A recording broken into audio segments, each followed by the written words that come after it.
Hermanos, que la gracia de Cristo esté abundando y sobreabundando en esta mañana en cada uno de nosotros. Que esa gracia que fluye por medio de su cuerpo esté siendo manifestada en esta mañana. Así que nos gozamos. Hermanos, yo no encontré cómo ponerle, qué título ponerle a este tema, porque es como un compendio de cosas que estuvimos hablando el Señor y yo, pero quise ponerle un tema para que no se quede al vacío. Gracias, mi hermana. Quise ponerle un título para que no se quede al vacío y dentro de todo le puse sobre la roca. Diga conmigo, sobre la roca. Ustedes saben, hermanos, que estamos viviendo tiempos bastante peligrosos. Las tinieblas, dice la Biblia, que están cubriendo la tierra. Y hay toda una maquinaria del enemigo y todo esto es en contra del pueblo de Dios. Usted puede decir, bueno, que es en contra de la familia, que es en contra de la economía, pero todo esto se va tornando en contra del pueblo de Dios.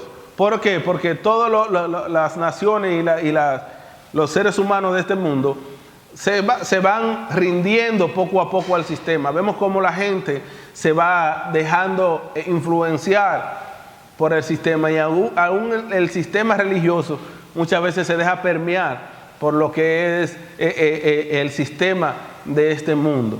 Y si usted mira lo que está aconteciendo hoy día, nos damos cuenta cómo la mayor maquinaria del enemigo ha sido lanzada en contra de la iglesia, porque él sabe que le queda poco tiempo. ¿Cuántos lo creen?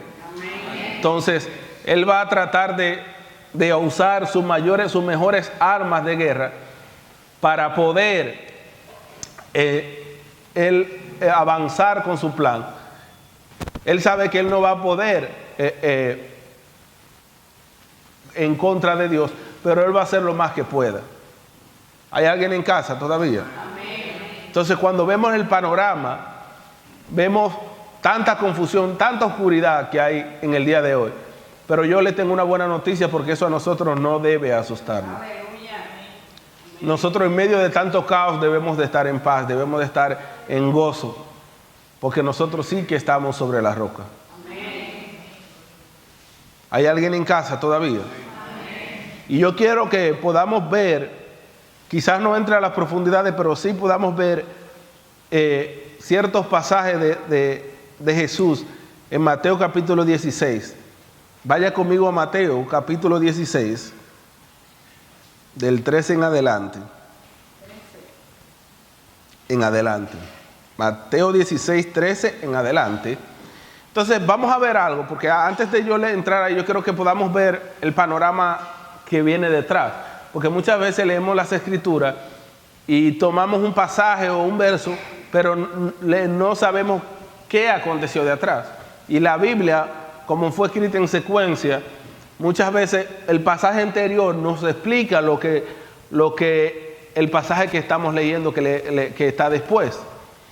Y antes de que esto que vamos a ver, acontecieron varias cosas, capítulo 12, 13 y 14 de Mateo, y 15. Y lo primero que acontece es que Jesús 2 veces hace un milagro de la multiplicación.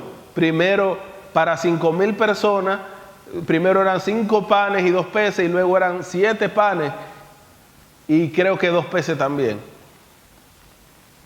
Y cuando eso acontecía, yo quiero que usted pueda ver el contexto. Para los judíos, la mesa, por eso el Señor usa la mesa del Señor, era muy, pero muy importante. Porque Dios le había dado una palabra a ellos y le dijo que que le enseñaran la escritura a sus hijos, principalmente lo que Dios hizo con ellos al sacarlos de Egipto, cuando estuviesen a la mesa. Y en la mesa los padres aprovechaban para hablarle y recordarle a sus hijos lo que Dios había hecho con ellos, que lo había sacado de esclavitud a libertad. Entonces, acontece que Jesús en el último en el último milagro de la multiplicación, de los 2 que hizo en el mismo capítulo, Él dice que había estado con ellos 3 días predicándole la palabra. Incluso no dice predicando, dice sanando enfermos, porque dice que todos los que venían eran sanados, libertados. Me imagino que fue un trabajo arduo que Jesús hizo ahí, entre Él y sus discípulos.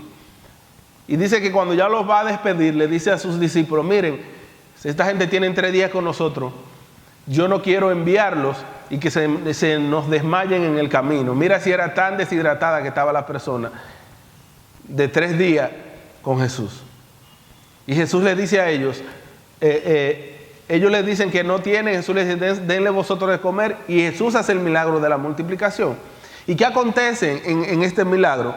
Que mientras los padres estaban comiendo, ellos conversaban. No lo dice la Biblia, pero me parece a mí que mientras los padres estaban allí, Jesús, los hijos les preguntaban a ver esto tan maravilloso que nunca se había visto en la tierra, y le decían: papá, pero ¿qué es lo que está pasando? ¿Quién es ese hombre que es el único que ha podido convertir, multiplicar los panes y los peces, aparte de todos los milagros que ha hecho hasta en estos 3 días? Y hizo tantas cosas y señales allí, que me imagino que los padres le decían a los hijos: bueno, yo, según la visión que tenían de Jesús, yo creo que es Elías. Otros, yo creo que hasta Juan el Bautista, decían. Porque algunos creían en la doctrina de la reencarnación. Juan el Bautista tenía poco que había muerto, y Jesús nació ya después que Juan el Bautista estaba grande. Pero algunos creían en la reencarnación. Esto era de una secta que le llamaban los celotes, y los saduceos creían en lo que era la encarnación o la reencarnación, que la gente moría y resucitaba en otra persona. Por eso le dicen, algunos padres decían: yo creo que es Juan el Bautista. Otros decían: yo creo que es Elías. Y algunos decían, para ellos acortarle la palabra, dijeron: o a cualquiera de los profetas, porque cada padre tenía una cosmovisión de Cristo distinta. Y según los apóstoles, que fueron quienes sirvieron en la mesa, recuerden que habían 5,000 personas para solamente 12 mozos. ¿Usted está entendiendo? Y dice 5,000 personas sin contar las mujeres y los niños. Pero hablando de que habían 5,000 personas, está hablando de los hombres casados, es decir, que habían 5,000 mesas. Recuerde que no eran mesas físicas, no alquilaron mesas, sino que ellos hacían alfombras en el suelo. ¿Hay alguien en casa todavía? Entonces, mientras los apóstoles estaban caminando sobre la gente, escuchaban lo que la gente, el murmullo y lo que la gente decía. Entonces, luego de esto es que acontece lo que vamos a leer ahora. Luego de Jesús sale de allí, hace otras cosas, pero cuando llega a Cesarea de Filipo, vamos a leer lo que dice desde el verso 13. Dice: viniendo Jesús a la región de Cesarea de Filipo, preguntó a sus discípulos diciendo: ¿quién dice los hombres que es el Hijo del Hombre? En otras palabras, cuando ustedes estaban sirviendo allí, ¿qué ustedes escucharon que le decían esos hombres a sus hijos, a su familia, acerca de mí? Ellos le dijeron, unos le decían: yo escuché por ahí, Señor, que decían que tú eres Juan el Bautista. Otro dijo: yo escuché que ellos decían que tú eres Elías. Y algunos mencionaban todos los profetas. Y otros Jeremías, y algunos todos los profetas. Y Jesús les dice a ellos: ¿quién dice? ¿Qué dicen ustedes entonces que soy yo? Porque si ustedes escucharon tantas cosas en esos 3 días, Jesús quería medir hasta dónde estaba el conocimiento de ellos también, porque ya Jesús estaba pronto para ir a la cruz. Entonces Jesús quería saber si estaba perdiendo el tiempo o si buscaba otro rapidito, porque era 3 años ya con ellos. Y Jesús le dice: ven acá, ellos solamente estuvieron conmigo 3 días, pero ustedes estuvieron conmigo 3 años. ¿Qué dicen ustedes? Porque ya vamos a olvidar lo que ellos dijeron. ¿Qué dicen ustedes que soy yo? Y por la misericordia de Dios, el Señor, el Espíritu Santo viene sobre Pedro y le revela. Y Pedro le dice, lea conmigo. Respondió Simón Pedro y le dijo: tú eres el Cristo, el Hijo del Dios viviente. Nadie le había visto así, porque cada quien había tomado una parte. Usted sabe por qué los padres decían, uno eres Elías, otros decían eres Juan el Bautista y cualquiera de los profetas. Porque recuerda que Jesús era la ley viviente, la Torah viviente, como le dicen. Era el Antiguo Testamento estaba contenido en Cristo. Entonces, cuando ellos veían rasgos de cada uno de Cristo, de cada uno de esos profetas, ellos decían, ellos podían ver rasgos, pero me imagino que Pedro, por medio del Espíritu Santo, dijo, pero si yo lo junto a todos, me dan la ley. Y si Él es el verbo que se hizo carne, entonces Él es el Cristo, el Hijo del Dios viviente. ¿Hay alguien en casa todavía? ¿Está conmigo acá? Y Jesús le dice, entonces Jesús le respondió, bienaventurado eres Simón, hijo de Jonás. Le está confirmando, tú eres un hombre, por lo tanto eso no lo recibiste tú, porque no te lo reveló carne ni sangre, sino mi Padre que está en los cielos. Y yo también te digo que tú eres Pedro, y sobre esta roca edificaré mi iglesia, y las puertas del Hades no prevalecerán contra ella. Y a ti te daré las llaves del reino de los cielos, y todo lo que atares en la tierra será atado en los cielos, y todo lo que desatares en la tierra será desatado en los cielos. Nótese que aunque fue Pedro que habló, no estaba hablando Pedro, porque Pedro era como la voz, el vocero de los apóstoles, pero estaban hablando todos. Recuerda que Jesús le dice a Pedro, acabamos de leer, que lo que atares en la tierra será atado en el cielo, y lo que desatares en la tierra será desatado en el cielo. Luego más adelante, creo que capítulo 18, del 19 al 20, Jesús lo aclara esto y dice, si dos de vosotros se pusieres de acuerdo, cualquier cosa que atares en los cielos será atado en la tierra, y cualquier cosa que desatares, etcétera, etcétera, etcétera. ¿Estamos entendiendo? Por lo tanto, para que esto pueda acontecer, hay una norma, y es que tienen que estar dos de acuerdo. Por lo tanto, aunque habló Pedro, eran los 12 que estaban hablando. ¿Hay alguien en casa todavía? Amén. De igual manera, cuando Pedro y Juan sanan al cojo en la puerta del templo, Pedro fue el que habló. Pero dice Pedro y Juan juntos, pero habló Pedro. ¿Hay alguien en casa? Eso da lo que es una connotación de lo que es el cuerpo de Cristo, que no podemos operar individualmente, sino que operamos como cuerpo de Cristo. ¿Hay alguien en casa todavía? Ahora bien, Jesús dice, y yo también te digo que tú eres Pedro, y sobre esta roca yo voy a edificar mi iglesia, y las puertas del Hades, en otras palabras del infierno, no prevalecerán contra ella.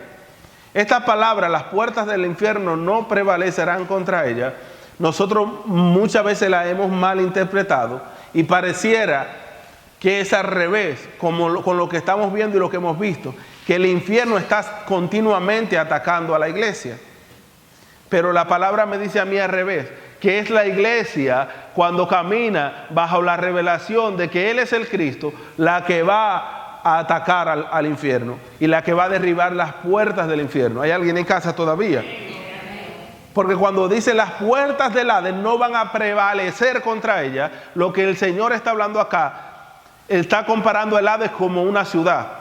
Las ciudades, hermanos, tenían murallas y tenían una puerta. En la puerta de cada ciudad era donde se hacían los negocios. Las puertas eran como mercados, donde la gente hacía negocios. Y además de eso, era donde se reunían los políticos, donde se reunían la gente de importancia a tomar las decisiones del pueblo, y donde se le anunciaba al pueblo cuando había algo de parte del rey de ese pueblo, de esa nación. Entonces, una ciudad que no tuviera muralla era una ciudad desprotegida, y los enemigos podían venir y atacarla, y siempre por donde entraban los enemigos era por las puertas. Entonces Jesús dice, las puertas del infierno no prevalecerán contra mi iglesia. ¿Cuándo? Cuando esa iglesia está fundamentada en Cristo. Cuando Cristo es el fundamento. Por eso es que el Salmo dice que ¿por qué se amontinan la gente y piensan cosas vanas? Y los príncipes consultan unidos. Eran las puertas que hacían esto. Y es lo que están haciendo hoy. Todos esos grandes consejos de las Naciones Unidas, de la ONU, de la OMS, se están reuniendo todos los días y están tomando decisiones por usted y por mí. Y a veces pareciera que es temeroso lo que está aconteciendo, pero nosotros, si somos hijos de Dios, debemos hacer lo mismo que Él. Dice que el Señor desde los cielos se reirá de ellos, se burlará de ellos. Y dice que ellos dicen, rompamos sus ligaduras. Y dice que ellos se rebelan en contra de Jehová, del Señor, de Cristo, dice en el original, y de su ungido. ¿Cuál es el ungido? El Hijo corporativo. Porque todo lo que usted ve que se está manifestando y que se está gestando en lo oculto, en contra de las naciones, no es en contra de las naciones, es en contra de la iglesia que está en medio de las naciones. Porque para la gente es fácil aceptar lo que el sistema le vende. Pero para la iglesia, incluso las religiones muchas veces compran lo que el sistema le vende. Hoy hay iglesias, hay denominaciones que están aceptando las personas del mismo sexo. Hoy hay denominaciones que están aceptando muchas cosas. Incluso hay denominaciones, hermano, escúcheme bien para que usted entienda, que están sacando las escrituras y están hablando positivismo. Porque ellos dicen que en las escrituras hay cosas que ofenden las leyes de ese país, que ofenden la cultura. Entonces ellos están sacando y predican cosas buenas. ¿Usted sabía eso? Eso quiere decir que esa parte ha sido permeada por el sistema. Ahora bien, acabamos de leer que Cristo dice que Él edificará su iglesia y que las puertas del infierno no prevalecerán contra ella. Para usted, una de las maneras clave para usted y yo poder determinar si una iglesia es falsa o es verdadera es si ellos están atacando las puertas del infierno o si el infierno los está permeando a ellos. ¿Hay alguien en casa todavía? Otra cosa que podemos determinar si una iglesia caduca o cierra es porque esa iglesia no fue fundamentada en Cristo. Si un creyente se fue de la iglesia, no me venga usted a buscarle patas y de decir, no, que eso fue por aquello, por esto. Fue porque su vida no estaba fundamentada en Cristo. Y yo le añado porque tampoco había nacido de nuevo. ¿Hay alguien en casa todavía? Así que nosotros debemos de procurar que nuestra vida esté fundamentada en Cristo, sobre la roca. Porque si no está en Cristo, los vientos la van a derribar, tarde que temprano. Y hoy, días como estos, se nos hace más necesario estar sobre el fundamento o en el fundamento que es Cristo. No hay otro fundamento que no sea Cristo. Pablo dice que si alguno pone otro fundamento sobre el que está puesto, dice sea maldito en buen dominicano. Porque nadie puede poner otro fundamento que no sea Cristo. Amén. Y también dice que cualquiera que edificare sobre este fundamento, cualquier otro tipo de piedra, ojalá sea preciosa o cualquier cosa que no sea Cristo, el fuego la probará. Y hoy lo que estamos viendo es un horno que está encendido, donde está siendo probado lo que es puro y lo que es impuro, lo que es de Dios y lo que no es de Dios. Así que no se alarme si la iglesia está vacía o está llena. Así que no se alarme si la iglesia del lado cerró. Así que no se alarme si una iglesia está aceptando cosas que son amorales. Porque el fuego está probando las obras de que están hechas. Y solamente aquella obra que esté fundamentada en Cristo Jesús va a permanecer en este tiempo. Por lo tanto, hermanos, a nosotros como hijos de Dios nos conviene mantenernos sobre el fundamento que es Cristo. Muchas veces nosotros queremos que se hagan cosas porque a nosotros nos parecen que son buenas para el Evangelio.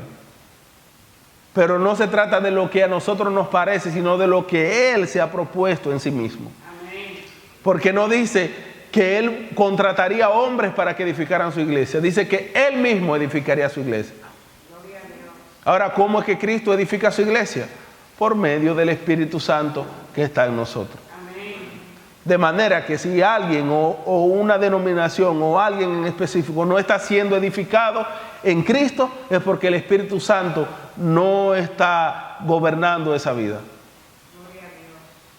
Entonces, si nos estamos dando cuenta que en algo de nuestra vida se está desviando del propósito, es porque el Espíritu Santo no está gobernando nuestras vidas. Porque solamente el Espíritu Santo es que nos va a hacer permanecer en este tiempo.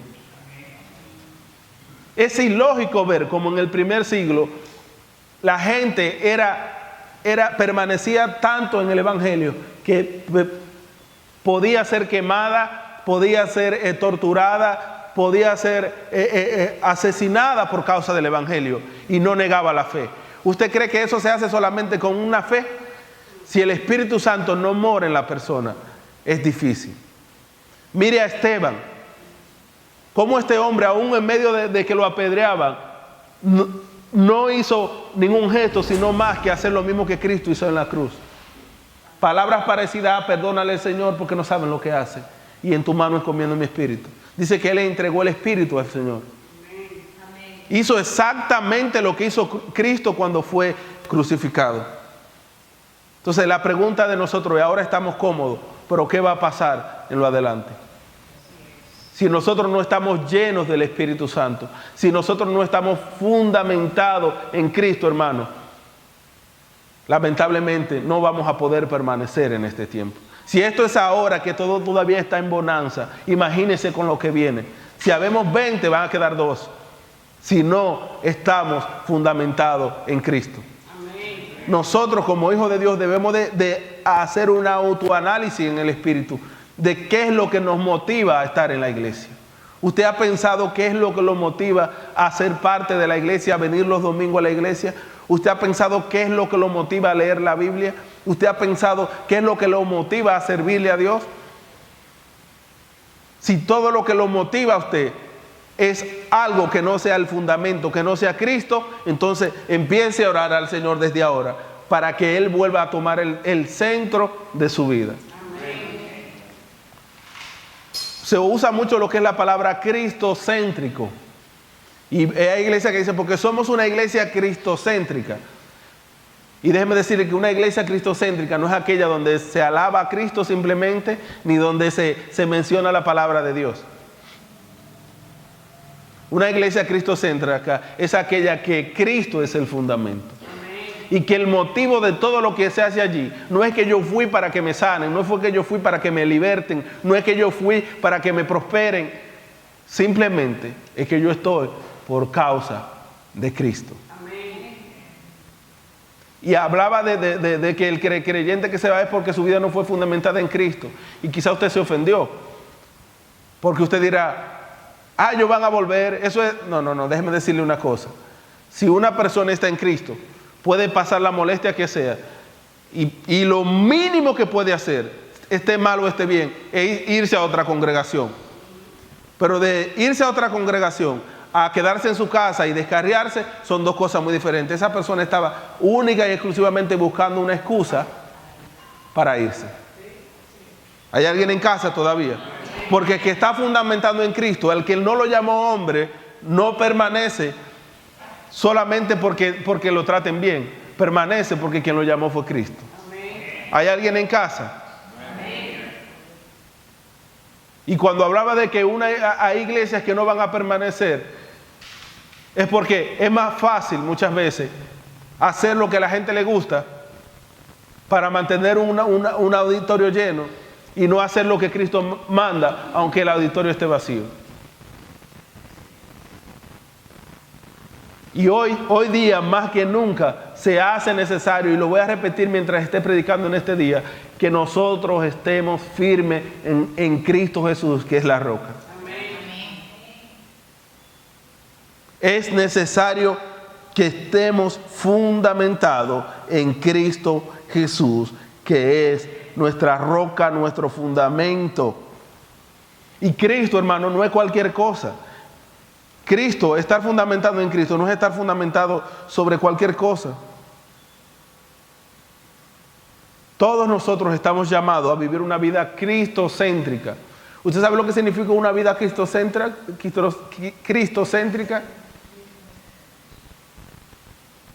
Eso no significa que yo oro por la mañana porque todo lo que yo voy a hacer lo pongo en manos de Dios. Eso no significa una vida cristocéntrica. Una vida cristocéntrica significa que si Dios no me dice, yo no me muevo. Es parecido a lo que dijo Moisés: si tu presencia no es de ir conmigo, no me saques de aquí. ¿Usted sabe cuál es la costumbre que nosotros tenemos? Nosotros queremos algo de nuestro corazón, oramos para que Dios lo haga, y porque oramos lo hacemos sin esperar respuesta. Y luego decimos, porque yo le oré al Señor, pero la pregunta no es si le oraste, la pregunta es si recibiste la respuesta del Señor. ¿Hay alguien en casa todavía? Y hay de la oración a la respuesta hay un trecho muy largo, porque muchas veces la respuesta es larga. Pero muchas veces creemos que porque oramos, yo se lo presenté al Señor. Yo he escuchado gente decir que hizo cosas porque se lo presentó al Señor, que yo digo, pero Dios mío, ¿y el Señor recibió eso? Yo, hermano, porque yo fui a tal sitio, yo sé que eso no estaba bien, pero yo se lo presenté al Señor. Y si usted sabía que no estaba bien, ¿para qué se lo presentó al Señor? Hermano, porque yo hice esto y aquello, yo se lo presenté al Señor. Pero si usted sabía que estaba mal, ¿por qué se lo presentó al Señor? Y entonces cuando le va mal, usted va a decir que fue el Señor que lo mandó y el Señor quería que usted fracasara. ¿Hay alguien en casa todavía? Debemos de ponernos bien claros con el Señor. Porque orar no es, usted y yo lo sabemos, orar no es decirle cosas a Dios. Orar es hablar con Dios. Y hablar con Dios es un canal de dos vías. Donde yo le hablo a Dios, yo le pido, le alabo, le adoro, pero Dios también me habla a mí. Y si Dios no me ha hablado, yo no tengo por qué moverme. Y si no me siento bien espiritualmente, como decimos, entonces no hago nada. Porque es mejor usted no hacer nada que hacer algo sin el acompañamiento del Espíritu de Dios. Es normal que en un momento usted no esté bien espiritual, que usted se haya dejado permear un poco por el sistema y que usted no se sienta bien sintonizado con el Espíritu. A todos nos pasa. Pero en ese momento no es el momento correcto para usted tomar decisiones.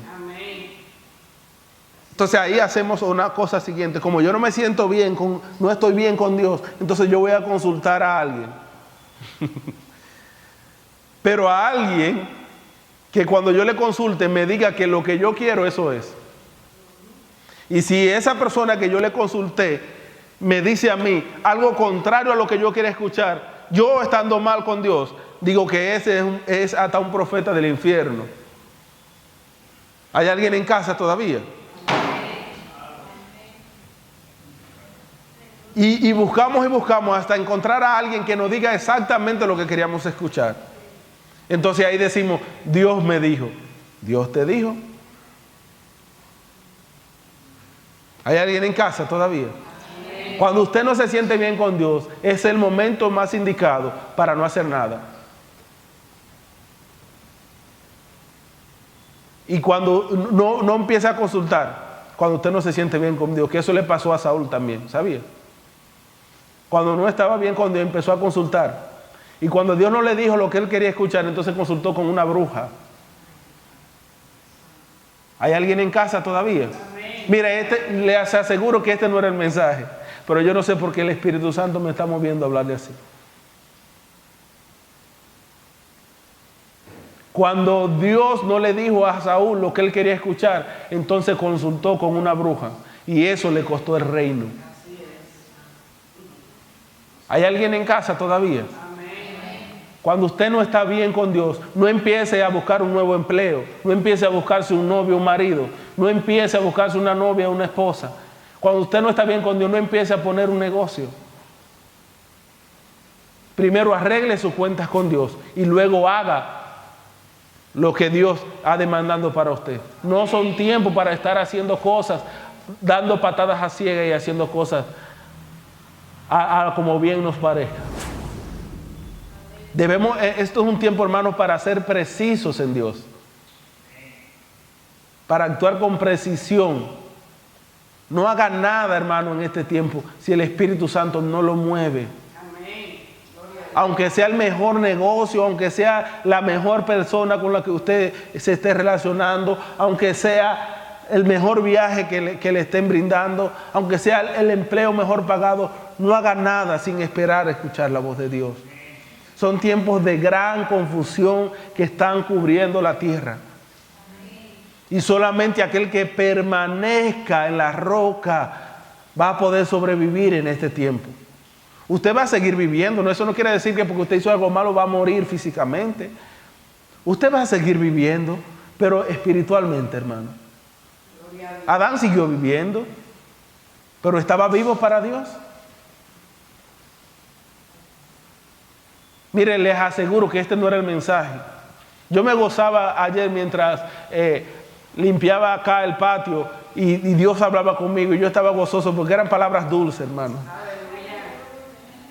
Y ahora el Espíritu Santo, digo, Señor, que... Y no empieza a mirarse en la mente y a buscar, decir, eso fue fulano y fulano que no vinieron. Porque si Dios hubiese querido que ellos vengan, hablarle a ellos lo trae hoy. Amén. A menos que Dios quiera hablarle a través de la grabación. Pero eso es para nosotros. Empezando por mí, hermano.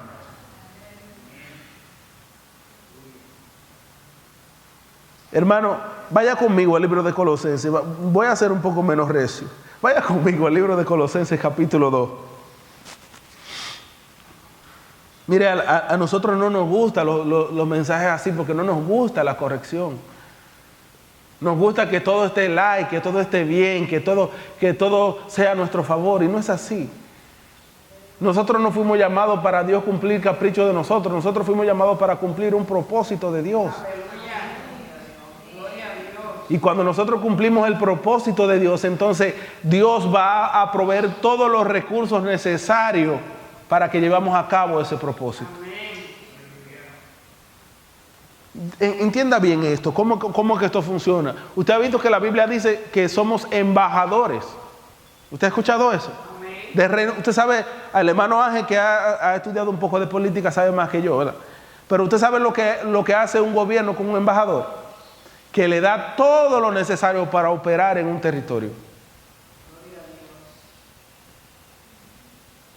Y eso es lo que Dios hace con nosotros. Cuando nosotros somos como embajadores, cuando nosotros actuamos en esa investidura de embajadores del reino de los cielos, Dios va a proveer todo lo que nosotros necesitamos para cumplir esa función en Cristo. Pero cuando nosotros no estamos cumpliendo la función, cuando un embajador no está cumpliendo su función, ¿qué hace el presidente? Lo cambia. Ustedes vieron lo que estaba pasando con un canciller en Haití que estaba hablando en contra de lo que estaba hablando el presidente interino. ¿Qué hicieron? Se lo lambieron, hermano, porque no estaba en consonancia con el gobierno. Entonces, cuando sus acciones no están en consonancia con el reino de los cielos, Dios no puede proveer todo lo que usted necesita porque no es para tu deleite, dice Romano. Nosotros pedimos para nuestro deleite, pero el Espíritu Santo gime con gemidos indecibles. ¿Tú sabes lo que es eso? No es algo bonito que dice que el Espíritu Santo gime con gemidos indecibles, porque no dice que el Espíritu Santo se ríe con gozo cuando usted ora. Dice que Él llora porque usted no está pidiendo correctamente. Y yo me imagino el Espíritu Santo diciendo, Padre, perdónalo porque no sabe lo que pide. ¿Hay alguien en casa todavía? Entonces, hay recursos que están a nuestra disposición. Muchos recursos, innumerables recursos, inagotables recursos a nuestra disposición, pero no van a ser puestos en nuestras manos a menos que no sea para cumplir su propósito. Amén. Colosenses capítulo 2, verso 8 en adelante. Dice Colosenses así: mirad que nadie os engañe por medio de filosofías y huecas sutilezas, que es lo que estamos viendo en este tiempo, según las tradiciones de los hombres, conforme a los rudimentos del mundo, y no según Cristo. ¿Cuántas cosas nosotros aceptamos que se nos diga, que se nos predique, que no están según Cristo? Y preferimos muchas veces escuchar esas cosas que escuchar una palabra sana de parte de Dios. Porque en Él habita corporalmente toda la plenitud de la deidad. Y vosotros estáis completos ¿en quién? Que es la cabeza de todo principado. ¿Usted sabe lo que está diciendo aquí? Si en Cristo habita toda la plenitud de la deidad, y no voy a entrar en lo que es la plenitud, y ese Cristo en el cual habita toda la plenitud de la deidad, dice la palabra que habita en nosotros. ¿Usted quiere estar más completo de ahí? Usted sabe que nosotros no valoramos lo que somos ni lo que tenemos en Cristo. Muchas veces si nosotros miramos hacia el Espíritu, lo que somos, lo que tenemos en Cristo. Óigame, yo pudiera buscar promesas y cosas que hay para nosotros, pero solamente con este verso, usted va a decir, wow, Señor, te pasaste. Que en Cristo habita toda la plenitud de la deidad. Y luego dice que por Él esa plenitud fueron creados los cielos, la tierra, lo que hay debajo de la tierra y todo lo que hay por Él y para Él. Y ese que creó todo, dice que habita en nosotros. Y usted quiere estar más completo de ahí. Si nosotros podemos recibir eso, nuestra oración cambia por completo, hermano.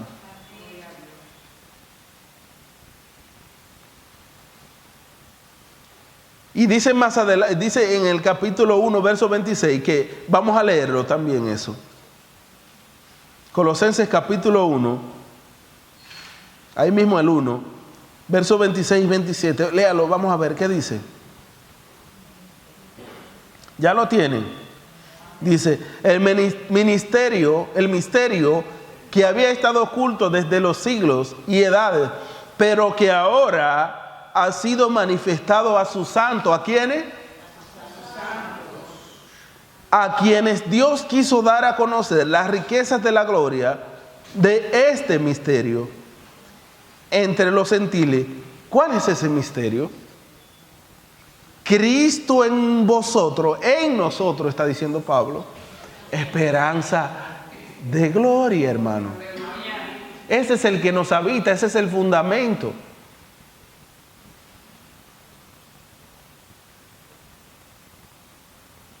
Ese es el fundamento, hermano. Y quiero culminar, porque yo sé que me he tomado tiempo hablando, pero quiero decirles algo, hermano.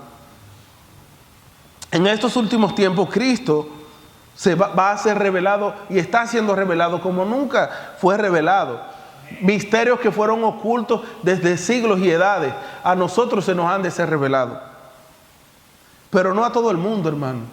No a todo el que vaya a una iglesia. Por eso es que hay gente que va a la iglesia y dice, porque yo no entendí el mensaje. Porque no es a todos, hermano. Es a aquellos que estén configurados. Lo estoy leyendo porque fue así como lo recibí del Padre. Es aquellos que estén configurados de la manera correcta en Dios. Que estén en la frecuencia correcta con Dios. Vaya conmigo al libro de Lucas, capítulo 4. Versos 25 y 27. Si no lo tiene, léalo en la pantalla. Dice así. Dice Cristo, y en verdad os digo, muchas viudas había en Israel en los días de Elías, cuando el cielo fue cerrado por 3 años y 6 meses. Y hubo una gran hambre sobre la tierra. Pero a ninguna de ellas fue enviado Elías, sino a una viuda en Sarepta de Sidón. Y muchos leprosos habían en Israel en el tiempo de Eliseo, pero ninguno de ellos fue limpiado, sino solamente Naamán el sirio. Y Jesús está hablando en esta ocasión, cuando Él empieza su ministerio, y le está hablando a los fariseos y a los escribas, y Él le dice estas cosas. Le dice, muchas viudas habían en los tiempos de Eliseo, pero solamente a una le fue enviado. Y muchas en los tiempos de Elías, y muchas leprosos habían en los tiempos de Eliseo, pero solamente a un leproso le fue permitido ser sanado. ¿Era el Señor injusto por esto? No. Estos dos eran los que estaban en la configuración correcta para poder recibir lo que Dios estaba enviando para ese tiempo. Note que la viuda, a Sandra le gusta mucho esta historia, de Sarepta, estaba viviendo en un tiempo de 3 años y medio de sequía completamente. Y a esta señora lo último que le quedaba era un poco de pan y un poco de aceite. Y esto tiene que ver con la palabra. Tiene que ver con el fundamento, hermano. Era lo único que la tenía. Y eso fue lo que la pudo sostener. De tal manera que el profeta le dice a ella, mientras haya hambruna en estos 3 años y medio, habrá hambruna en el pueblo completo, pero en tu casa ni escaseará la harina, ni escaseará el aceite. ¿Tú sabes por qué fue la única que fue enviado a Elías? Porque era la única que había preservado la harina y el aceite. Por eso digo que la revelación del Cristo solamente va a permanecer, y el Cristo va a ser revelado en este tiempo a aquellos que permanezcan en el fundamento. Porque aquellos que no permanezcan en el fundamento no van a poder sostener lo que va a ser manifestado en estos tiempos. Porque si usted a una casa que no está bien, usted prepara una casa, vamos a ponerlo así en buen dominicano, y usted la prepara para una sola planta, y usted intenta hacer un edificio encima de esa casa, ¿qué usted cree que va a hacer?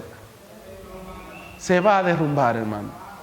Y Dios no es tonto para edificar sobre algo que no esté bien fundamentado. Y como lo que se está emanando en este tiempo y lo que se va a descargar en este tiempo de los cielos es tan pesado, porque es el alimento sólido que se va a derramar, porque solamente el alimento sólido es lo que nos va a sostener en este tiempo que se avecina, hermano. Y solamente una gente que tenga un estómago hecho, usted sabe de restaurante, ¿verdad? Más que yo. Una persona que tenga el estómago hecho va a poder soportar el alimento pesado que se va a servir en estos tiempos. El que no lo va a encontrar duro, le va a caer mal, le va a saber amargo, salado, lo que sea, pero no lo va a poder sostener. Es por esto, hermano, que muchas viudas habían en el tiempo de Elías, pero solo a una le fue enviada. Y tan poderoso fue que no solamente no escaseó el pan, sino aun cuando su hijo se murió, pudo ser resucitado. Y yo declaro, hermanos míos, proféticamente, que aún aquellas cosas que han muerto en nuestras vidas, si permanecemos en el fundamento en Cristo, van a ser resucitadas. Aún aquellas cosas que Dios te prometió que ya parecen que están en el olvido, va a resucitar. Cuando permanecemos en el fundamento. Y número 2, dice que había muchos leprosos en el tiempo de Eliseo. Pero solo uno fue sanado, llamado Naamán. ¿Quién era este Naamán? Naamán no era del pueblo de Dios. Naamán era del ejército de Siria. Por esto es que el Señor pone 2 ejemplos. Una mujer que representa a la iglesia, una iglesia que está fundamentada en la palabra, que representa al pueblo judío también, como decía el hermano Ángel. Y representa a un hombre que no era parte del pueblo de Dios, pero la Biblia dice que de 2 pueblos Dios hizo uno. Estaba diciendo el Señor aquí, Dios escogió dentro de tantas viudas que había y dentro de tantas viudas que habían, tomó una sola, la desposada, la que estaba preparada para recibirlo a él. Y el otro era un gentil, porque este hombre era un gentil, Naamán el sirio. Era el general del ejército de Siria. Pero no solamente era el general del ejército de Siria. Si usted lee en Segunda de Reyes capítulo 5, se va a dar cuenta que este hombre había ayudado a Israel a ganar batallas. Era un hombre que ya había tenido contacto con el pueblo de Israel. Tanto así que en su casa vivía una hija del pueblo de Dios. Y dice la Biblia que era una esclava. Y cuando usted lee el contexto, ella le llama a él padre. No le llama mi señor. Vamos a leer eso. Yo me estoy pasando del tiempo. Me excusan los vientres, pero vamos a leer. Vamos allá. Segunda de Reyes, capítulo 5. Segunda de Reyes, capítulo 5, ¿verdad? Exacto. Yo estaba buscando en el capítulo 1, no lo iba a encontrar nunca. Verso 5. Dice: Naamán, general del ejército de Siria, era varón grande delante de su señor y lo tenía en alta estima, porque por medio de él había dado Jehová salvación a Siria. Este era hombre valeroso, extremo, pero leproso. Y Siria había salido, y de Siria habían salido bandas armadas y habían llevado cautiva de la tierra de Israel a una mujer muchacha, la cual servía a la mujer de Naamán. Esta dijo a su señora: si rogase mi señora al profeta que está en Samaria, él lo sanaría de su lepra. Entonces Naamán, entrando Naamán a su señor, le relató diciendo: así y así ha dicho una muchacha que está en la tierra de Israel. Y le dijo el rey de Siria: anda, ve, y yo enviaré cartas al rey. Y este salió, pues, él llevando consigo 10 talentos de plata y 6,000 piezas de oro y 10 mudas de vestido. Tomó también la carta para el rey de Israel, que decía así: cuando llegue a ti estas cartas, sabe por ella que yo envío a ti mi siervo Naamán para que lo sane de la lepra. Luego que el rey de Israel leyó las cartas, se rasgó los vestidos y dijo: yo soy Dios que mate y dé vida, para que envíe a mí que sane a un hombre de su lepra. Considerad ahora y ve cómo busca esta ocasión para mí. Cuando Eliseo, el varón de Dios, oyó que el rey de Israel había rasgado su vestido, envió a decir al rey: ¿por qué has rasgado tu vestido? Ven ahora a mí y sabrá que hay profeta en Israel. Y vino Naamán con sus caballos y sus carros y se paró a la puerta de Eliseo. Entonces Eliseo envió un mensajero diciendo: ve, levántate 7 veces, lávate 7 veces en el Jordán, y tu carne se restaurará y serás limpio. Y Naamán fue y se enojó. He aquí, yo decía para mí: saldrá él luego, y estando en pie, invocará el nombre de Jehová su Dios, y alzará su mano y tocará el lugar y sanará. Mira qué protocolo tenía él de lo que era un profeta. Este profeta va a venir sobre mí, va a poner la mano y yo me voy a... Porque él tenía una idea preconcebida de cómo se hacían las cosas en Dios. Y muchas veces nosotros tenemos ideas preconcebidas de cómo... Y creemos que si no se hace de esa forma, entonces no podemos recibir. Mire una cosa, mucha gente cree que si no se hace un llamado al altar, poniendo como ejemplo algo, y se le pasa al frente y se le pone la mano y lo tumban, ellos no van a ser sanados, no van a recibir nada. Entonces ellos no van a iglesias como esta, porque aquí no se ora por la gente, esta iglesia es fría. Porque ellos entienden que así es que se hacen las cosas. Pero ¿quién le dijo a ellos que eso es así? ¿Dónde dice la Biblia que se pase la gente al frente y que se le tumbe para que se sane? ¿Hay alguien en casa todavía? Usted sabe que la lepra era sinónimo de orgullo. Este hombre tenía un orgullo fuerte, era un general, imagínese usted. Y la lepra era por causa del orgullo. Ahora, entonces Abana y Farfar, dice Abana y Farfar, ríos de Damasco, ¿no son mejores que todas las aguas de Israel? Si me lavare en ellos, ¿no seré también limpio? Y se volvió y se fue enojado. Él diría, ve acá, pero habiendo agua, esto fue que yo vine. Óigame, está hablando de agua, escuche bien, no lo tome literal. Pero allí hay mejor palabra. Pero las aguas que están allí me emocionan y me hacen llorar y botar lágrimas. Y me van a decir a mí que por yo sentarme ahí nada más escuchar a un loco hablando, me va a pasar algo. Mas sus criados se le acercaron y le hablaron diciendo, oiga cómo le dijeron sus criados. No le dijeron, mi señor, loor, y se les rindieron homenaje como le hacían los esclavos. Le dijeron padre. Le dijeron, Padre mío, si el profeta te mandara alguna cosa, ¿no la harías? ¿Cuánto más? Diciéndote, lávate y serás limpio. Entonces descendió y se zambulló 7 veces en el Jordán, conforme a la palabra del varón de Dios, y su carne se volvió como la carne de un niño y quedó limpio. Él no escuchó al varón de Dios. Él escuchó la voz de sus hijos que eran esclavos. ¿Hay alguien en casa todavía?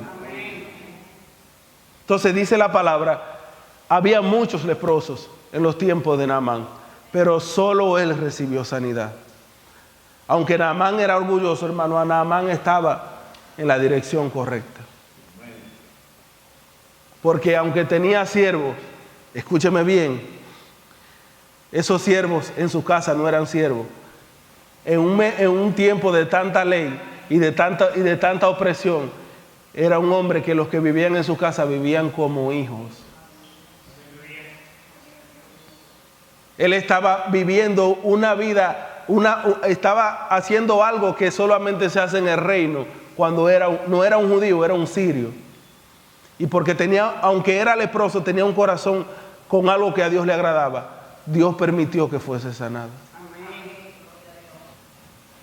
Porque incluso quien le habló para que fuera, no fue su esposa simplemente, fue una esclava judía que vivía en su casa. Él pudo decir, los dueños no escuchaban a los esclavos. Los esclavos eran simplemente esclavos. Él sabía escuchar a los que estaban con él. Él estaba en la configuración correcta. ¿Y qué te quiero decir con esto? Muchas veces no recibimos una palabra, sino es de una persona que para nosotros es de alta estima, es un pastor famoso, o es el pastor simplemente, porque fue el hermano o la hermana fulana que predicó, no la recibimos. Y vamos a tener que aprender a escuchar a los pequeños de la casa. Amén. Un corazón que tenga una mentalidad de cuerpo y que pueda escuchar, no importa de dónde venga la voz, va a ser una persona que va a poder recibir lo que Dios va a traer en este tiempo. Amén. Póngase sobre sus pies y no le quito más de su tiempo. Me paseo y yo lo sé.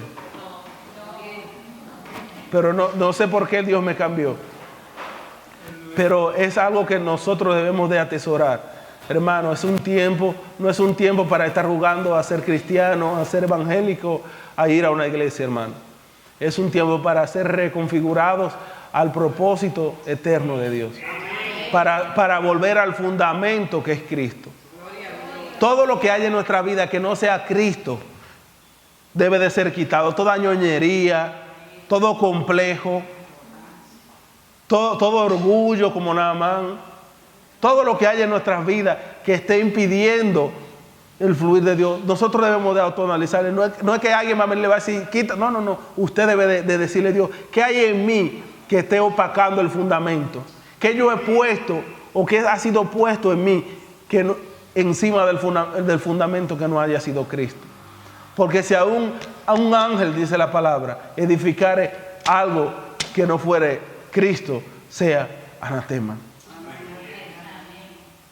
La palabra sobra. Padre, en el nombre de Jesús, te damos gracias, Señor, por esta palabra de corrección, Señor, porque no estaba en mi espíritu hablar esta palabra. En mi espíritu estaba un mensaje dulce, un mensaje quizá de alerta, pero dulce, Señor. Pero palabra dura tú has puesto, que no solamente para los que están escuchando en una silla, sino para mí, Señor, porque yo sé que tú estás hablando con una espada de doble filo, Señor amado Jesús. Padre, que podamos identificar en nuestros corazones, en nuestras vidas, Señor, todas aquellas cosas que han sido puestas en nuestros corazones, que no eres tú, Señor amado Jesús. Quita toda paja, todo heno, toda hojarasca que ha sido puesta sobre el fundamento, Señor amado Jesús. Y permítenos, Señor, ser configurados, reconfigurados al propósito eterno, Señor. Padre amado, porque no es otra cosa donde tú vas a edificar la iglesia que la revelación de que tú eres el Cristo, Señor. No hay otra cosa que no sea Cristo, Señor. Porque se trata de ti, Señor, se trata de ti en todo lo que hacemos, Señor, en todo lo que somos, Padre amado de la gloria. Yo oro, Padre amado, para que tú traigas a tu casa, a tu pueblo, Señor, una reconfiguración, Señor, y un entendimiento nuevo, Señor, de lo que es el cuerpo de Cristo, de lo que es Cristo, de lo que es iglesia, Señor. Que nos despojemos de todo concepto preconcebido de lo que es una iglesia, de cómo una iglesia debe funcionar y operar. Y podamos entender lo simple y lo llano de lo que es tu iglesia, Señor amado Jesús. Esa iglesia, Señor, que como un cuerpo unido entre sí por todas las coyunturas, Señor, se va edificando según la actividad propia de cada miembro, Señor. Para amados, dones que no son para engrandecer a nadie, sino única y exclusivamente para la edificación de tu cuerpo, Señor. Padre amado, reconfigúranos, Señor amado Jesús.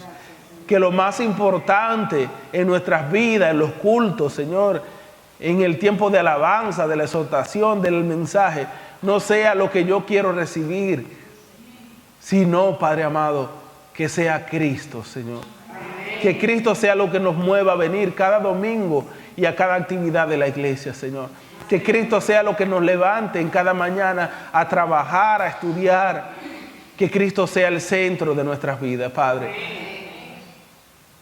Que vivamos una vida cristocéntrica como su palabra lo indica, Señor. Padre de la gloria, perdónanos, Señor amado Jesús, porque hemos puesto muchas cosas que no son Cristo, Señor amado Jesús. Muchas cosas hemos puesto, Señor, entre tú y nosotros, Señor. Hay paredes de separación entre tú y nosotros, Señor. Afanes del día a día, Señor amado Jesús. Redes sociales, Padre amado Jesús. Etcétera, etcétera, etcétera, Señor. Oh, Padre de la gloria, perdónanos, Señor. Pero no es un pedir perdón para volver a lo mismo, Señor.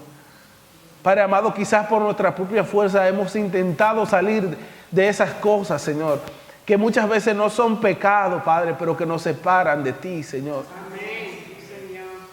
Y no hemos podido por nuestra propia fuerza. Ayúdanos, Espíritu Santo. Tú eres nuestro consolador, nuestro ayudador. Padre amado, que tu iglesia pueda despertar de este sueño, Señor. Porque tú vendrás como ladrón en la noche, pero solo para los dormidos, Señor. Queremos encontrarte despierto, Señor. Oh, Padre de la gloria, Señor amado Jesús. Trae un despertar en los hijos de tu casa, Señor. No solamente en los que estamos aquí, sino en aquellos que por una u otra situación no pudieron venir, Señor. Que aunque no estén escuchando y no estén físicamente, pero en el espíritu, ellos están aquí, Señor amado Jesús. Porque somos un solo cuerpo, un solo espíritu, Señor. Padre, empieza a traer restauración en tu casa, Señor. Configuración, Señor. Y sobre todo, Señor, como hablaba alguien en estos días, Señor, creo que el pastor, Señor, vuélvenos al primer amor, Señor. Porque el primer amor está ligado al primer mandamiento, Señor. Y ese primer mandamiento es: ama a Dios sobre todas las cosas y al prójimo como a ti mismo. Pero no vamos a amar a Dios si no nos amamos los unos a los otros. Y no nos vamos a amar los unos a los otros si no entendemos el amor de Dios que fue derramado en la cruz, Señor. Padre de la gloria, trae restauración sobre nuestras vidas, sobre nuestras casas. Porque solamente cuando estemos configurados, nuestras casas van a estar alineadas a tu propósito. Nuestras vidas van a estar alineadas a tu propósito. Nuestros trabajos van a estar alineados a tu propósito y aún nuestras amistades, Señor.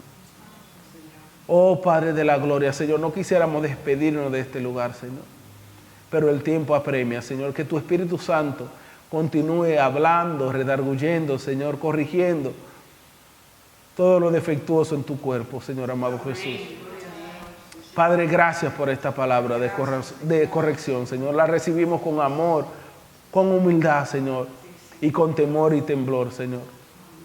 En el nombre que sobre todo nombre, Señor. El nombre de Cristo Jesús. Amén.